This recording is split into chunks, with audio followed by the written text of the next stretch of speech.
Hello friends, welcome back to channel महापुरुषों की बातें। सत्संग जी सबको प्यार भरी राधा स्वामी। आइए सुनते हैं कुछ प्रेरणादायक वचन। ये वचन राधा स्वामी सत्संग व्यास द्वारा प्रकाशित पुस्तक सत्संग संग्रह भाग 2 में से लिए गए हैं। इस पुस्तक के पेज नंबर 136 पर हजूर महाराज चरण सिंह जी श्री गुरु रामदास जी की वाणी रामा हम दासन दास करीजे पर सत्संग फरमा रहे हैं। आप फरमाते हैं, ये चौथी पातशाही श्री गुरु रामदास जी महाराज की वाणी है। आप प्रेम और भक्ति के लिए बहुत ही प्रसिद्ध हुए हैं। आपका जो भी शब्द लिया जाए वही प्रेम और भक्ति से भरा हुआ है। आप प्रेम और भक्ति पर विशेष जोर देते हैं। आप में नम्रता का भी कोई अंत न था। सच्ची नम्रता का भी हमें साधु संतों और महात्माओं की संगति से ही पता लगता है। आप परमात्मा से परमात्मा को ही मांगते हैं। आप मालिक से प्रार्थना करते हैं कि हे परमात्मा, हमें अपने दासों का दास बना, हमें अपने प्रेमियों का दास बना। मालिक के दास कौन होते हैं? जो मालिक के भक्त और मालिक के प्यारे होते हैं, यानी हमें साधु संतों महात्माओं की संगति और सोबत बख्श। क्योंकि जब हम दासों के दास नहीं बनते, तेरे दास भी नहीं बन सकते, वापस जाकर तेरे साथ कभी भी नहीं मिल सकते। हमारा मन संगति और सोबत का बहुत ही जल्दी असर लेता है। अगर हम बुरी संगति करते हैं तो हमारे मन में बुरे विचार उत्पन्न हो जाते हैं। अगर हम अच्छी संगति करते हैं तो उसका भी असर हम पर होता है। नेक पुरुषों को देखकर हमारे अंदर भी नेकी का प्यार, नेकी के लिए चाव उत्पन्न हो जाता है। इसलिए महात्मा साधु संगति पर जोर देते हैं। अगर हमारे मन को ठोकर लगती रहे, हमें कोई समझाता रहे, तब कहीं जाकर हमारा ध्यान थोड़ा बहुत परमात्मा की भक्ति की ओर जाता है। मन को थोड़ा सा भी ढीला छोड़ दो, मन उसी तरह उंगलियों पर नचाना शुरू कर देता है। गुरु रामदास जी हमारी ओर से मालिक के आगे प्रार्थना करते हैं, हे परमात्मा, साधु संतों महात्माओं की संगति दे, जिससे तेरा पता चले, तेरी भक्ति की ओर हमारा ध्यान जाए। महात्माओं का उद्देश्य सत्संग के द्वारा कोई कौम या मजहब बनाने का नहीं है, न ही सत्संग से कोई राजाओं और महाराजाओं की कथा कहानियों सुनाने का मतलब है, न ही वहाँ कोई कीर्तन किया जाता है। सत्संग के द्वारा हमारे अंदर मालिक के मिलने का शौक़ और प्यार पैदा किया जाता है। महात्मा सत्संग उसे कहते हैं जहाँ मालिक की महिमा की जाए, जहाँ मालिक से मिलने का शौक़ पैदा किया जाए, जहाँ मालिक से मिलने का उपाय और साधन बताया जाए। यह तो बहुत ही बुरी बात है। यदि कोई हमारी बुद्धि के अनुसार परमात्मा की भक्ति नहीं करता तो हम उसे गालियाँ देनी शुरू कर दें, मारना पीटना शुरू कर दें। हमें तो प्यार से समझाना चाहिए कि भाई, इस राह पर चलकर हमें ये लाभ प्राप्त हुआ है। अगर तुम्हारी बुद्धि में आता है तो तुम भी इस राह पर चलकर लाभ प्राप्त कर सकते हो। कबीर साहब कहते हैं, सत्संग के द्वारा ही हम सुख और शांति प्राप्त कर सकते हैं। सत्संग के द्वारा ही दुखों और मुसीबतों से छुटकारा प्राप्त कर सकते हैं। हमें उसी जगह जाना चाहिए जहाँ साधु संतों महात्माओं की संगति और सोबत मिलती हो, क्योंकि उनकी संगति में जाकर ही हमें पता लगता है कि आत्मा और परमात्मा का संबंध क्या है, आत्मा और परमात्मा के बीच कौन कौन सी रुकावटें हैं और उन रुकावटों को अपने रास्ते से किस तरह दूर करना है, किस तरह परमात्मा की भक्ति करके वापस जाकर परमात्मा की प्राप्ति करनी है, उसके साथ मिलाप करना है। कबीर साहब कहते हैं, एक घड़ी बल्कि आधी की भी आधी घड़ी जो हम मालिक के भक्तों और गुरुमुखों की संगति और सोबत में व्यतीत करते हैं, उससे हमारे मन से हजारों प्रकार के भ्रम दूर हो जाते हैं। पता नहीं महात्मा की वाणी की कौन सी तुक हमारे कानों में पड़ जाए जो हमारे जीवन को ही पलट कर रख दे। इसलिए महात्मा सदा साधु संतों और भक्तों की संगति और सोबत पर जोर देते हैं। इसलिए गुरु साहिब हमारी ओर से परमात्मा के आगे प्रार्थना करते हैं कि हमें अपने भक्तों की संगति दे, हमें अपने प्यारों की सोबत दे, ताकि हम भी तेरे भगत और प्यारे बन सकें, हम भी वापस जाकर सदा के लिए तेरे अंदर समा सकें। आप समझाते हैं कि जो कुछ भी हम आँखों से देख रहे हैं, ये 84 का बहुत बड़ा जेल खाना है। परमात्मा ने इस जेल खाने से निकलने का केवल एक ही दरवाज़ा रखा है। वह कौन सा दरवाज़ा है? वह मनुष्य का शरीर है। 84 लाख जिया जून भोगने के बाद यह एक अवसर परमात्मा इसलिए प्रदान करता है कि हम इस अवसर का लाभ उठाकर परमात्मा की भक्ति करके परमात्मा से मिलाप कर सकें और देह के बंधनों से सदा के लिए छुटकारा प्राप्त कर सकें। जब भी मनुष्य देह में आकर मालिक की भक्ति करके मालिक से मिलाप कर सकेंगे, गुरुमुखों की संगति और सोबत में जाकर ही कर सकेंगे।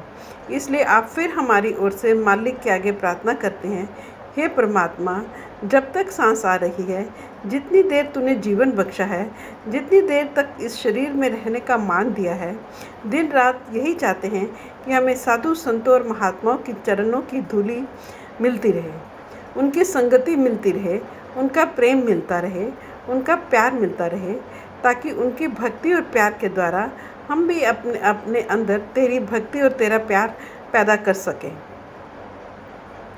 हम भी वापस जाकर तेरे साथ सदा के लिए मिलाप कर सकें।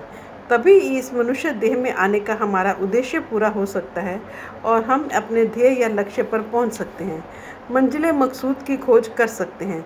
परंतु ऐसे साधु संतों और महात्माओं की संगति और सोहबत हमें कब प्राप्त होती है?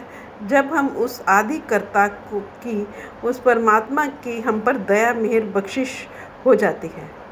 मालिक की भक्ति की ओर हमारा ध्यान ही परमात्मा की दया मेहर और बख्शिश के द्वारा जाता है। जब वह परमात्मा चाहता है, तभी हमारा ख्याल उसके प्रेम और भक्ति में लगता है। जब परमात्मा की इच्छा होगी, जब परमात्मा को स्वीकार होगा, तभी तो परमात्मा की भक्ति कर सकेगा। हम दुनिया के जीव अंधे हैं, वह परमात्मा आँखों वाला है। अंधे की क्या ताकत है आँखों वालों को पकड़ सके? जब तक आँखों वाला अंधे को आवाज़ देकर अपने निकट या ना बुलाए, उसके हाथ में अपनी उंगली ना पकड़ा दे, सो मालिक की दया मेहर और बख्शिश करे, तभी हमारा ध्यान इस मोह और माया से निकलकर परमात्मा की भक्ति में लगता है, परमात्मा के प्यार में लगता है। गुरु अमरदास जी फरमाते हैं, हे अकाल पुरुष, हमारा हर एक जन्म और मरण तेरे अपने हाथ में है। जिनके ऊपर तेरी दया मेहर और बख्शिश हो जाती है, उनको ही तेरे मिलाप का गौरव और अवसर मिलता है और वे ही वापस जाकर तुझसे मिल सकते हैं। हे परमात्मा, हम अपने कर्मों के कारण तुझसे बिछुड़े फिर रहे हैं। हमारी ताकत ही नहीं, हमारे वश में ही नहीं कि हम अपने आप तेरे पास पहुंच सकें। तू हमारे ऊपर दया कर, कृपा कर, मेहर कर, बख्शिश कर, तब भी हम वापस जाकर तेरे साथ मिलाप कर सकेंगे। हे अकाल पुरुष, यदि जीव के वश में हो तो कि अपने आप ही तेरे पास पहुंच सके, तो किसका दिल करता है तुझसे बिछुड़कर रोता फिरे? हम इसी कारण तड़पते हैं, व्याकुल होते फिरते हैं कि हमारे किसी के वश में ही नहीं है कि अपने आप तेरे पास पहुंच सके। तू दया मेहर बख्शिश करेगा, तभी हमारा ध्यान तेरी भक्ति की ओर जाएगा, तभी वापस जाकर हम तुझ तक पहुंच सकेंगे। कबीर साहब फरमाते हैं कि जो कुछ मिलना है, जो कुछ होना है, साहिब अर्थात परमात्मा की बख्शिश से ही होना है। जीव के वश में कुछ भी नहीं है, बल्कि मालिक बख्शिश करता है तो राई से पर्वत बना देता है और फिर पता लगता है कि जिस पर्वत की हम खोज करने में लगे हुए थे, वह तो राई के अंदर ही है। भाव यह कि वह परमात्मा दया मेहर करके हमें आत्मा से परमात्मा ही बना देता है। फिर हमें समझ आ जाती है कि परमात्मा कहीं बाहर नहीं, वह हमारी आत्मा के अंदर ही समाया हुआ था। इसलिए जो कुछ भी मिलना है, वह परमात्मा की दया मेहर और बख्शिश से ही मिलना है। सो गुरु नानक साहब हमारी ओर से परमात्मा के आगे प्रार्थना करते हैं, हे परमात्मा, हम प्रत्येक सांस के साथ तेरी भक्ति करना चाहते हैं। हम हर कदम पर तेरे भक्तों और तेरे प्यारों की संगति और सोहबत मांगते हैं, जिससे हमें तेरी भक्ति प्राप्त हो, हमारा ध्यान तेरी भक्ति में लगा रहे। गुरु साहब फरमाते हैं, हे परमात्मा, मैं ही नहीं, शिव जी जैसे देवता, नारद मुनि जैसे उच्च कोटि के भक्त, ऋषि मुनि जितने भी हैं वे सदा तेरे भक्तों की संगति मांगते हैं, वे तेरे साधु संतों और महात्माओं की सोबत मांगते हैं। भाव यह है कि जितने भी हमारे देवी देवता हैं वे भी यही चाहते हैं कि हमें मनुष्य शरीर मिले, हम भी किसी साधु की संगति और सोबत प्राप्त हो, हम भी परमात्मा की भक्ति करके वापस जाकर परमात्मा के साथ मिल सकें। कबीर साहिब की वाणी है, इस देही को सिमरे देव। यह जो मनुष्य शरीर है यह कोई मामूली चीज़ नहीं है।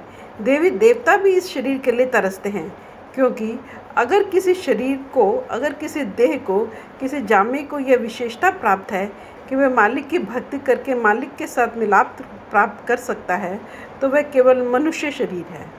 इसलिए सभी धर्म वालों ने इसे अशरफ उल मखलूकात, टॉप ऑफ द क्रिएशन, सृष्टि का सिरमौर कहकर वर्णन किया है। यहूदियों का विचार है कि उस परमात्मा ने हमें अपनी आकृति के अनुरूप बनाया है। ऋषि मुनि इस शरीर को नर नारायणी देह कहकर समझाते हैं।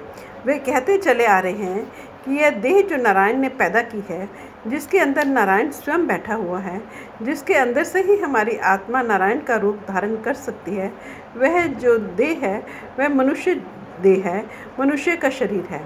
इसलिए गुरु साहब फरमाते हैं कि देवी देवता भी संतों महात्माओं की धूलि को तरसते हैं। सो हे परमात्मा, हम पर दया कर, मेहर कर, बख्शिश कर, ताकि तेरे दासों के दास की संगति प्राप्त हो जाए, तेरे भक्तों और प्यारों की सोबत और प्यार प्राप्त हो जाए। गुरु साहब फरमाते हैं, जिस स्थान पर, जिस घर में, जिस जगह पर ऐसे साधु संत महात्मा जाते हैं, वह घर, वह स्थान, वह जगह सब पवित्र हो जाते हैं। आप देख लें, जिन स्थानों पर ऋषियों मुनियों ने भजन किया है, गुरु साहिबान ने मालिक की भक्ति और प्रचार किया है, मालिक के साथ प्यार किया है, वे स्थान आज हमारे लिए तीर्थ स्थान बने हुए हैं। हम किस तरह वहाँ की मिट्टी माथे पर लगाते हैं, उन स्थानों पर जाकर अपने माथे घिसते हैं, इसलिए कि इन स्थानों पर गुरु साहिबान ने मालिक की भक्ति की, हमारे अंदर मालिक से मिलने का शौक़ और प्यार पैदा किया। वे स्थान हमारे लिए आदर के योग्य बन गए, हमारे लिए प्यार के योग्य बन गए। जहाँ कहीं बैठकर उन्होंने दातुन की थी, आज दातुन साहब बन गया। जहाँ कहीं चौकड़ी मार के बैठे थे, चौकड़ा साहब बन गया। सो वे स्थान हमारे लिए कितने पवित्र हो गए। गुरु साहब फरमाते हैं कि जिन स्थानों पर ऐसे महात्मा, भक्त और प्यारे पहुंच जाते हैं, वे स्थान भी पवित्र हो जाते हैं। लोग वहां भक्ति करने के लिए जाते हैं, मालिक की खोज, मालिक के प्यार के लिए जाते हैं। उस वातावरण से लाभ उठाकर मालिक की भक्ति करना शुरू कर देते हैं। गुरु साहब प्रार्थना करते हैं कि हमें भी अपने भक्तों की संगति दे, अपने प्यारों की सोबत दे। जब हमारा ध्यान गुरुमुखों की संगति और सोबत की ओर जाता है, तो कौन सी चीज़ हमारी राह में आकर खड़ी हो जाती है।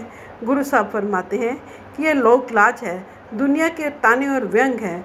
लोग क्या सोचेंगे, बिरादरी वाले क्या कहेंगे, रिश्तेदार क्या कहेंगे, कौम और मजहब वाले, जाति और धर्म वाले क्या कहेंगे। सो हमें उस लोक लाज के अधीन होकर गुरुमुखों की संगति और सोबत ही नहीं करते, गुरुमुखों की सोबत से लाभ उठाने की कोशिश ही नहीं करते। फ्रेंड्स, अपनी इस वीडियो को आज हम ये समाप्त करते हैं। अगली वीडियो में आगे बढ़ेंगे। Thank you.